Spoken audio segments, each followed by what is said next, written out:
Having travel as a hobby got normalized and almost expected of young people. Whenever I scroll through dating apps or social media, everyone seems to have a passion for traveling and experiencing different cultures. It stopped being a privilege and turned into something you have to tick off your bucket list. Just to make it clear, there's technically nothing wrong with that. If you like traveling, that's okay, but if you don't, that should also be okay. I have no desire in the world to travel. Don't yell. But when someone says, I don't get why everyone is obsessed with traveling, it's not that great actually. Everyone's always acting like there's something fundamentally wrong with these people. But maybe there's also something fundamentally wrong with the idea or expectation of traveling we created and the impact tourism has on viral destinations and the local people. That alone sparks the question, is traveling selfish? For the most part, yes, definitely. But being selfish is not always a bad thing. You learn a lot about yourself. What do you prefer, how to overcome unplanned difficulties, how to trust your instincts, how to step out of your comfort zone. It can make you a better person. These are life experiences no 9-to-5 routine could ever give you. And when you can share your experiences with others, when you can help to spread awareness about endangered parts of nature or certain cultures, everyone benefits, right? Well, it's not that simple. Because sometimes good intentions or sharing your experiences can backfire and lead to mass tourism, fake culture, or simply very distorted and romanticized depiction of traveling. And a lot of these influencers might say, I'm just raising awareness. But why is it that their content always centers themselves? It never centers the locals. It never centers the most vulnerable people. It's the ultimate privilege to be able to visit someone else's crisis and then leave when the disaster dies down. And while some creators share their honest experiences and disappointments, the vast majority of travel content is still heavily edited or only focused on the best moments. These highlight reels become a new baseline and manipulate our expectation of what traveling has to look like. But traveling is not always sunshines and rainbows. Some European cities are not as Disneyland-like as they were marketed online. American Disney adults, you guys would thrive in Europe. Some paradise beaches are full of people and trash, and some colors are very far from reality. And besides that, doing a lot of planning, getting from A to B and sightseeing can be exhausting. And what if you get scammed or you just realize all the planning you did, the money you spent, was just not worth it the way you expected? And the prices. Don't let me even get started on prices. Transportation, for sure, but also hotels, food, sightseeing entrances. You could just sell a kidney to travel. So some people would rather stay at home and spend their money and time with family and friends, enjoying their routines and treating themselves to a fancy dinner or expensive technology. And when they tell you, I actually don't like to travel, that's weird, right? I mean, what does that tell us about that person? That they're boring, they always stay in their comfort zone. And I don't want to be like, this is right, this is wrong. There are a lot of opinions circulating this topic, and the question, is traveling overrated? And I'm trying to spark a conversation and evaluate all aspects. And there's so much I'm excited to talk about. First up, do you remember this glorious time when Instagram was still at its rise and TikTok was not even invented? Back then, let's say 10 years ago, the travel influencers set the tone and made the rules on where the cool girl had to travel to. Or that we all had to go to Instagram cafes. Oh my god. I think we all know what I'm talking about. Neon signs, pink neon signs, of course, not just basic neon signs. Fake flowers, swing sets inside a restaurant, more flowers, I don't know. And this is how trending cafes look today, so it's a big difference. And no matter where we travel to, we would always Google Instagram photo spots and save pics on Pinterest we want to recreate. People were waiting in line to get their pictures or even paying money at certain locations. Do people still do that? I mean, taking full body pictures in front of sightseeing or pretending to hold the Eiffel Tower in your hands.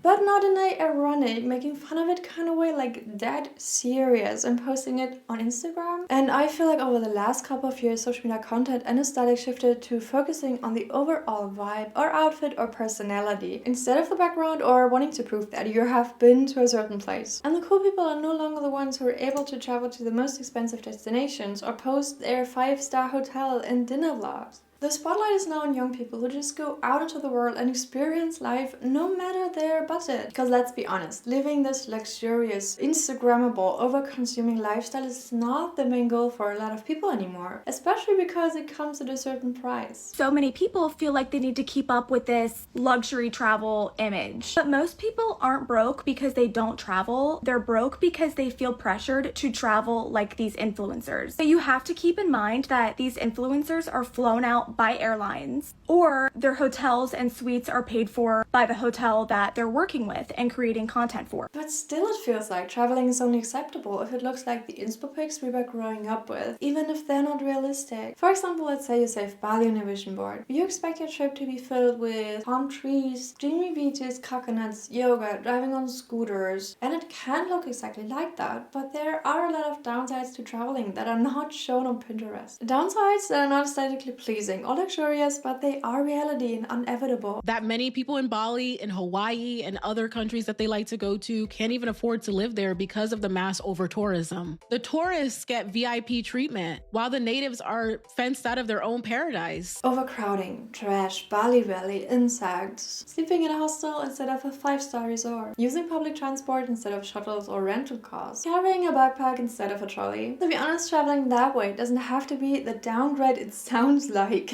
But no matter the budget, traveling gets romanticized and normalized on social media. But before we dive deeper into that, I wanted to travel back in time. The first travelers were the Romans. Wealthy Romans would frequently travel to their summer villa, and thanks to the well-developed street network, they were able to get there safely and quickly. Other Romans would travel to experience different cultures, languages, and architecture. Nowadays, we would call that traveling, and staying at one hotel or beach villa for relaxation is more known as vacation. You're staying at a resort 30 minutes away from town. You're only going to the tourist areas. That's not traveling. That to me is just vacationing.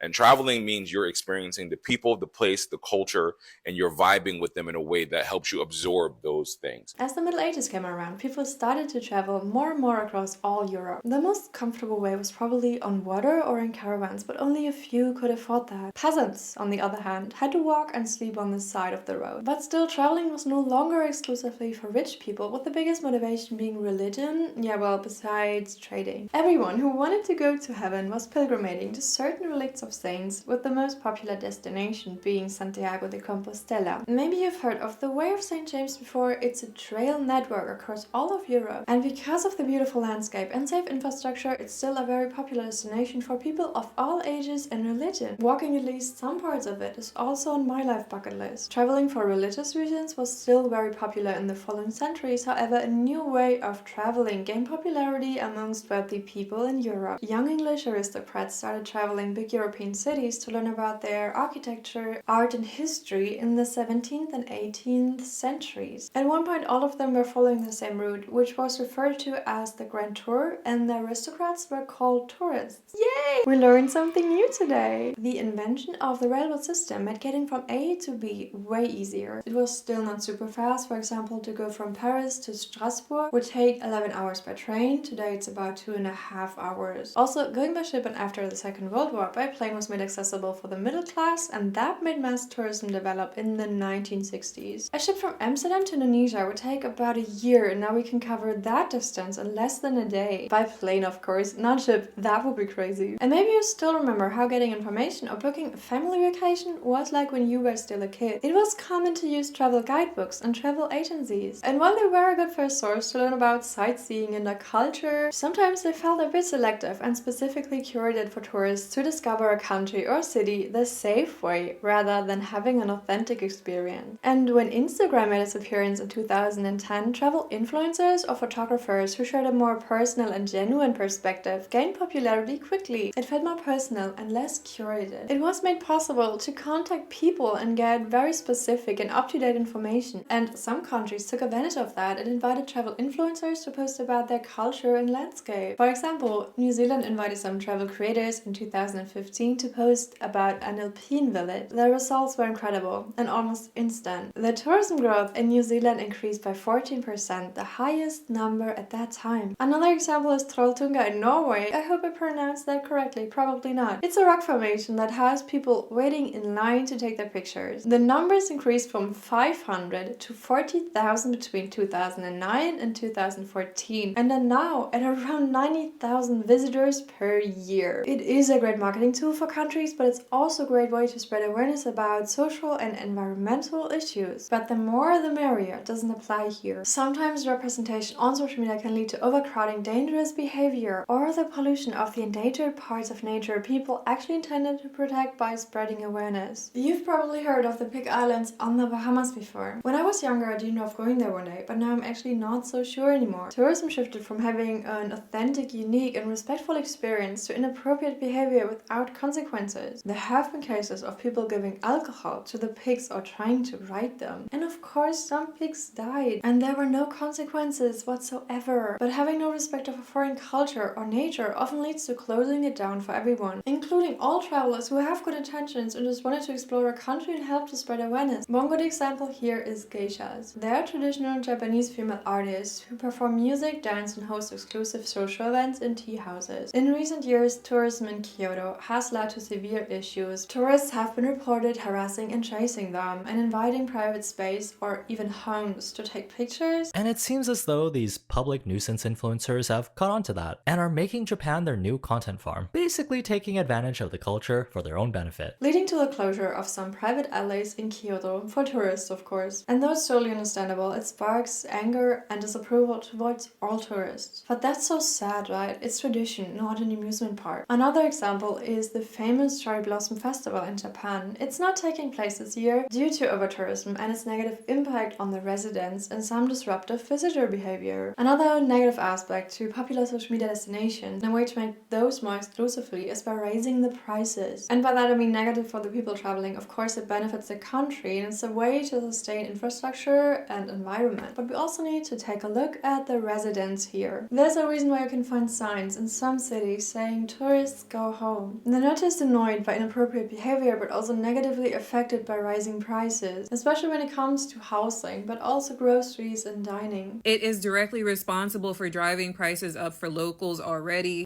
and for giving people false ideas of what it is like to live in a country. Citizens become service providers, our countries and cities become playgrounds, natural environments are ruined, and certain areas become completely unattainable, uninhabitable for locals. And furthermore, when local people are dependent on tourist money, it leads to an imbalanced power dynamic. For example, when a tourist is behaving inappropriately at an ancient site, he's very likely not going to be corrected because the local people are dependent on the tourists paying and therefore being happy. Thanks to Instagram and Pinterest, some people also think they have some sort of green light or permission to go and take their pictures where they've seen or they believe they've seen influencers take their pictures. Even if that means leaving trails and stepping over fences. Even if that means potentially risking their own life or putting others in danger. The crazier the content in a foreign country, the more views will get, making potential tourists think, hey, I want to go to Asia and do that. Also, good for the economy, but at what cost? Seeing popular influencers act like this is normalizing this behavior. We are losing our ability to think for ourselves more and more, and seeing other people do it, even if that was under supervision or just stupid and dangerous behavior to gain attention, that's sometimes permission slip enough. Some people stop thinking, oh that looks dangerous, and went to someone else is standing on that cliff and is perfectly fine and gets the best view. So when I'm traveling there, I want to stand on that exact spot. They wouldn't have posted it if it was dangerous, right? And that's also where Instagram and Pinterest turn into a competition to have the best pictures and travel to as many and as special places as possible. A lot of older generations spend their vacations in the exact same spots over and over again. And when we ask them why, they'd answer, I like it there. The people are nice, the weather's great.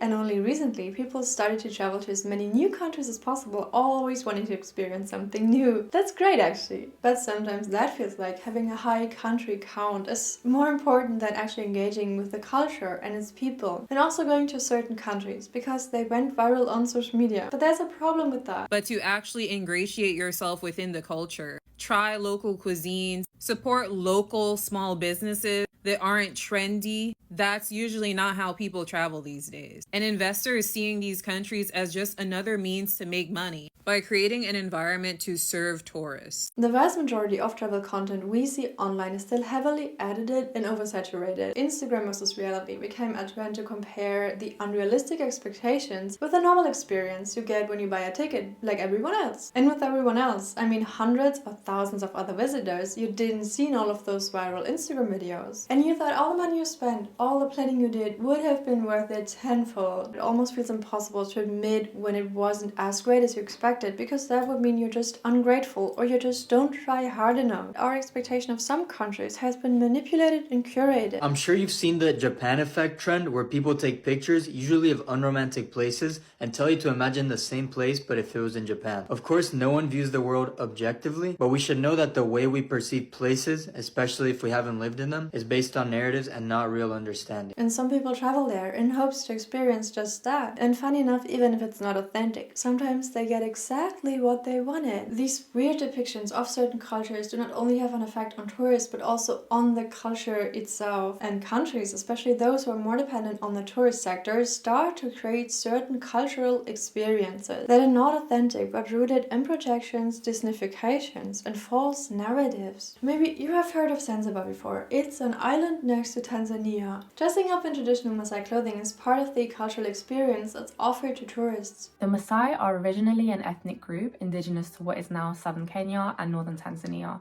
usually characterized by their red shuka and their warrior image. But because Maasai tribes did not originate from Zanzibar, it's not authentic, and a lot of times it's cultural appropriation by Africans that are not Maasai born to sell souvenirs to tourists. Other examples are kilts in Scotland, kimonos in Japan, or dindal in Germany. Local people won't wear that on a day-to-day basis, but it's used to mimic or represent culture in restaurants, hotels, souvenir shops, or in special occasions. And besides clothing, there are a lot of other traditions that only exist to attract tourists but are not authentic. Those can be small things, like altered eating times for tourists or drinking a cappuccino after 11 a.m. in Italy, reducing the spice in meals specifically for tourists in India, but also traditional dances or tribe rituals that get shortened or modified to be entertaining for tourists. So it gets harder and harder not to put your money into a system that benefits rich people and exploits indigenous tribes or tradition. But there's also a positive side to that, if it's authentic in the first place, of course. Keeping a culture alive, even if it's only for tourists, can help to preserve a cultural heritage that would otherwise get lost slowly but surely. I read a few comments online of people saying, trying to learn about other cultures and other people's way of life is incredibly important in an increasingly divided world. Which is true, but I feel like a lot of times people who are open to learn about other cultures are probably already kind and empathic, whereas people who would need this kind of exchange and experience would rather stay in a hotel or only do touristy things and not deep dive into a culture to experience the good and the bad. Sadly, we can force people to be more open, but we can try to be better ourselves. And by that I mean being respectful to other people and cultures, and also to continue to share our honest and unfiltered experiences. More authenticity. And besides that, traveling is beautiful, but so is the presence. And the person we are when we are not traveling, the life we have is as important, because I know a lot of people use traveling as a way to escape. But if you're going on more than like 5 trips a year,